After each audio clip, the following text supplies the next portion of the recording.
Hey, you guys, here's the announcements. Welcome to World Studies Beat.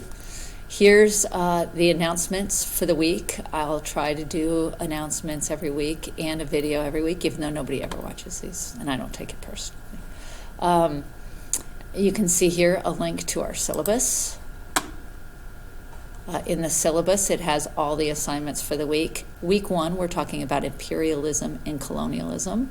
The objective is understanding what imperialism is, which is basically, I want the cake, as Colby Burnett describes it, and colonialism is, what am I going to do with all this cake? So basically, people are going in and wanting to take over other lands, which is imperialism, and then they do it, and they don't know how to manage those lands, which is, or they struggle with managing those lands, which is colonialism. Sometimes they struggle with it. So this week we're going to watch an overview video. Hopefully we'll have some time to do that on Tuesday in class. Wednesdays, folks, you're not going to be able to do that. We're just not going to have time. But I'm going to teach you how to link each of these assignments to your assessment. So this overview video will help you with your Unit 5 document-based question. And so will this article that you read. Okay, so you read the overview video, you respond to the quiz questions, and create a Google Doc called DBQ5, just like this. So we're gonna do that in class. Then read one of these articles about imperialism, take notes on it, fill in the 3 close reads form, and turn that in, but also use the information that you type in on your DBQ. So let's take a look at the DBQ. The question here is usually on the second page. Evaluate the most significant causes of the partition of Africa into colonies.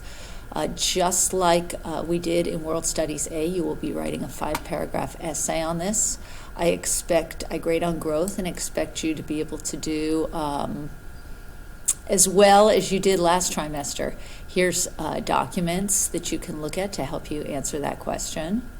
And it looks like there are 7 documents altogether. And here's the assessment rubric that we'll talk about in class.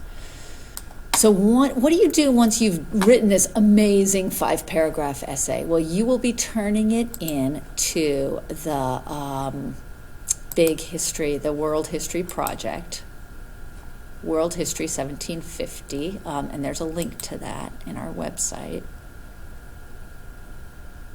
You go to Unit 5, you scroll all the way down to the bottom,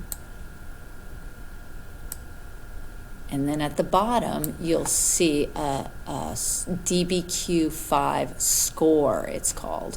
And mine says Manage Assessments because I'm a teacher, but yours says something like Submit. So you click on that, and then it'll take you to the Revision Assistant program. And then you turn the assignment in the Revision Assistant program. So this is where you're going to turn your assessment in this week. Next week is spring break. Get it done before spring break so you don't have to do it during spring break. That's my only advice. All right, I'll see you on Tuesday or Thursday. Tuesday or Wednesday. Looking forward to it.